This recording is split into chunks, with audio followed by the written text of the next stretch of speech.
Your fear is selfish, and I don't mean that to be harsh.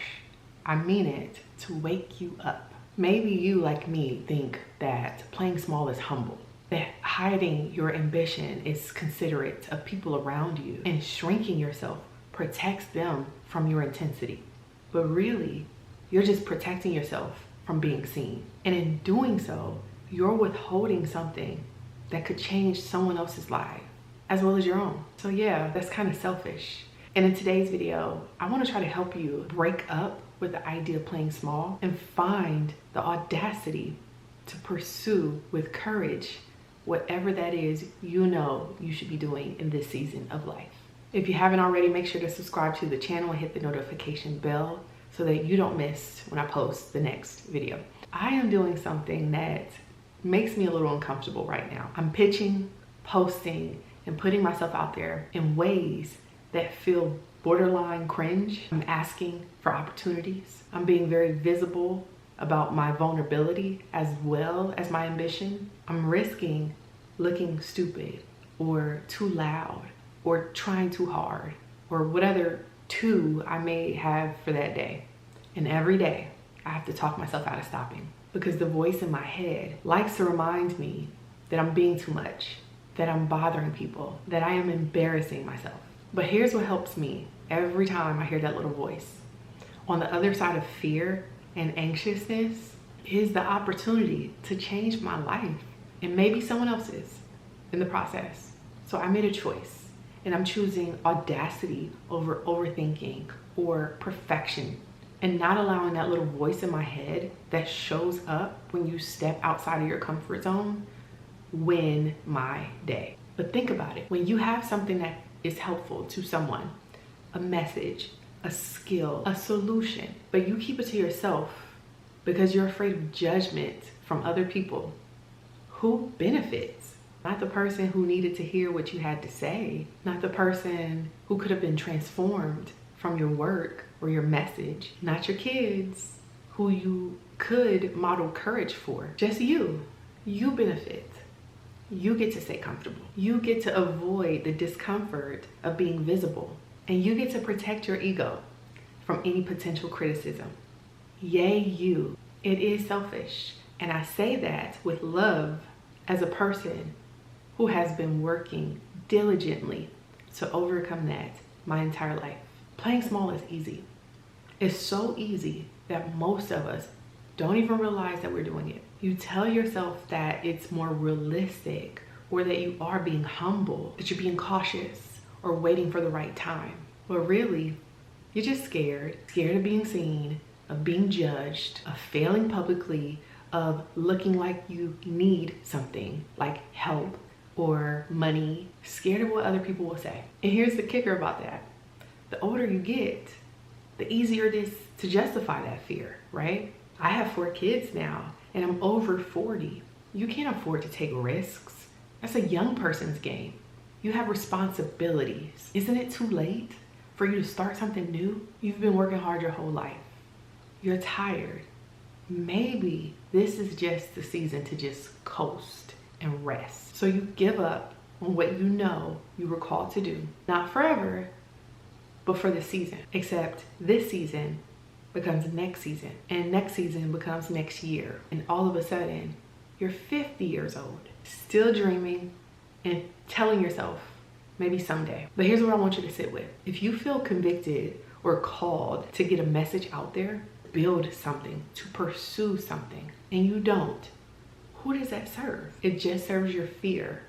That's it. And you, my friends, are protecting your comfort at the expense of your calling. And I've been there. I lived there. And I realized it's not being humble or responsible. It's just being scared. And scared of what? And why do you care so much about what other people think about your life? And why do you not care more about what you think about your life? That was a conversation I had with myself that helped me to stop playing like this. I stopped asking, what if I fail?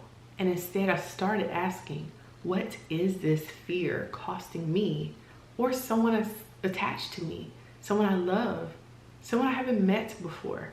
who's praying for someone like me? What is this fear costing them? What if the message I need to share today is exactly what someone else needs to hear? What if the business I'm afraid to build could inspire and employ someone else who desperately needs it? What if the content I'm too afraid to create could give someone else permission to pursue their calling?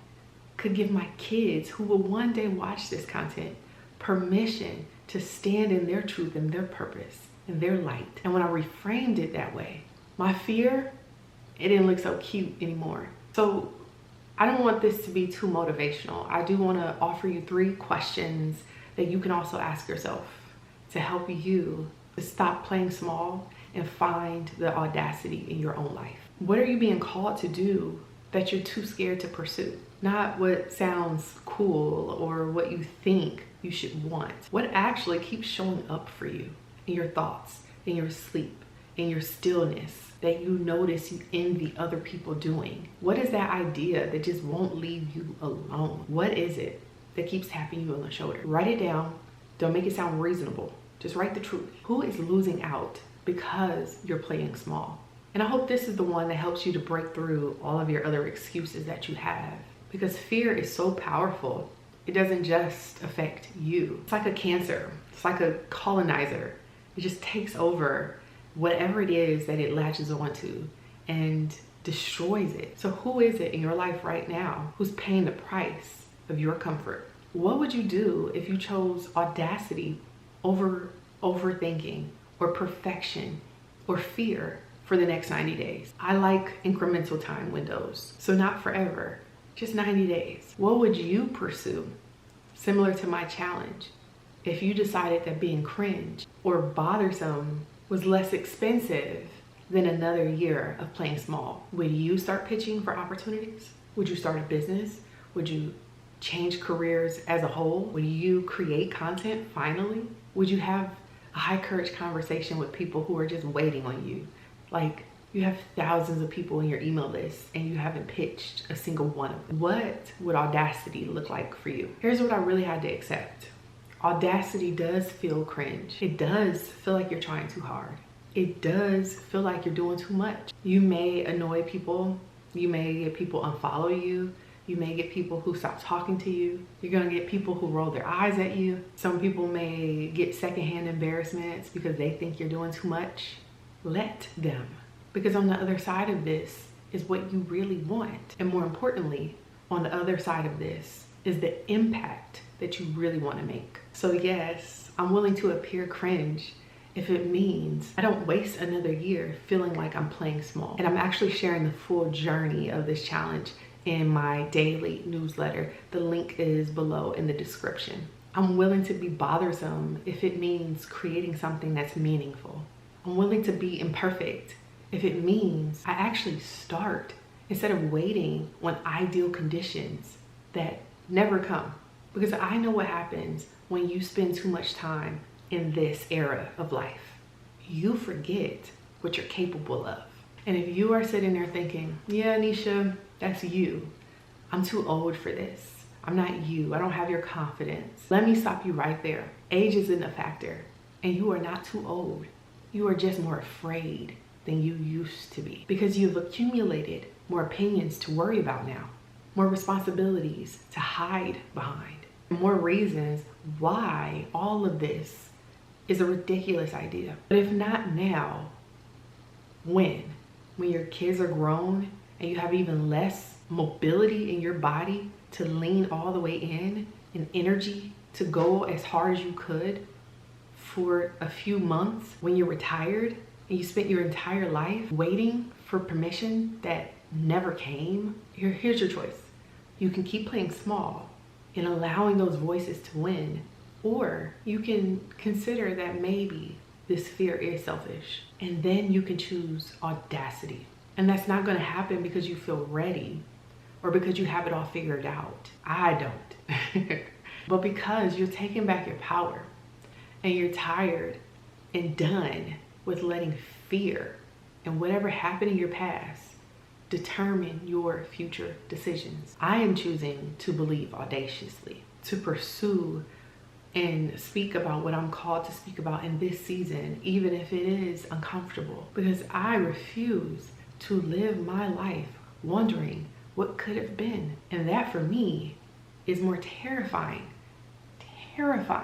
than any temporary embarrassment. So my friend, I hope today's video acted as your wake-up call, because your fear is not helping or protecting anyone. Stop asking if you're ready. Stop waiting on the permission, hiding behind your responsibilities. Choose audacity.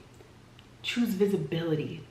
Choose the discomfort, the grit of doing things imperfectly, growing along the way. And if today's video resonated with you, don't forget to hit the subscribe button and the notification bell so that you don't miss when I post the next video.